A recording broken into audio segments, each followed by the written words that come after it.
അതെ, അങ്ങനെ ആ ഒരു ദിവസം വന്നിരിക്കുകയാണ്. ഇപ്പോഴത്തെ മെയിൻ ട്രെൻഡായിട്ടുള്ള പെട്ടികെട്ടൽ, അതായത് അബ്രോഡ് പെട്ടികെട്ടൽ ഞാനും കെട്ടിയിരിക്കുകയാണ്. എൻ്റെ +2 കഴിഞ്ഞ് ഒരു കൊല്ലത്തെ ഗ്യാപ്പിന് ശേഷമാണ് ഞാൻ ഈ പെട്ടി കെട്ടിയത്. അതിനൊക്കെ കാരണമുണ്ട്. അതൊക്കെ എന്തായാലും അവിടെ നിൽക്കട്ടെ, നമുക്ക് വഴിയെ പറയാം. മുമ്പ് പല തവണ ഈ എയർപോർട്ടിൽ വന്നിട്ടുണ്ടെങ്കിലും ഇപ്പോൾ ഉള്ള ആ ഒരു ഫീലിങ്സ് ഉണ്ട്. എൻ്റെ മോനെ, അത് പറഞ്ഞറിയിക്കാൻ പറ്റാത്ത കേട്ടോ. അങ്ങനെ എയർപോർട്ടിലെത്തി എല്ലാവരും യാത്രയും പറഞ്ഞ് ഞാൻ ഉള്ളിൽ കയറി. എൻ്റെ ആദ്യത്തെ ഫ്ലൈറ്റ് ആയതുകൊണ്ടാണെന്ന് അറിയത്തില്ല, എനിക്ക് എങ്ങോട്ട് പോകണമെന്നോ എവിടേക്ക് തിരിയണമെന്നോ ഒരു ഐഡിയ ഉണ്ടായിരുന്നില്ല. രാവിലെ തന്നെ വീട്ടിൽ നിന്ന് ഇറങ്ങിയിട്ട് ഒന്നും കഴിക്കാൻ പറ്റില്ല. ചെറുതായിട്ട് എന്തെങ്കിലും കഴിക്കാൻ വേണ്ടി ബില്ല് കണ്ട് തെറ്റിദ്ധരിക്കേണ്ട, ചെറുതായിട്ടേ കഴിച്ചുള്ളൂ.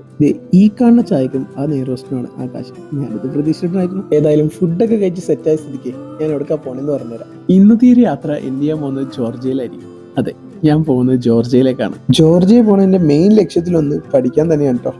എന്തിനു ഞാൻ ജോർജിയ ചൂസ് ചെയ്തു, അതേപോലെ തന്നെ എങ്ങനെ ഞാൻ ഇവിടെ എത്തിയെന്നു എല്ലാം നമുക്ക് പറയാം. കേൾക്കാൻ നിങ്ങളുണ്ടെങ്കിൽ പറയാൻ ഒരുപാട് കഥകളുണ്ട്. അപ്പോൾ എല്ലാവരും ഉണ്ടാവുന്നുള്ളൊരു പ്രതീക്ഷയോടെ വെൽക്കം ടു ജോർജിയൻ സീരീസ്.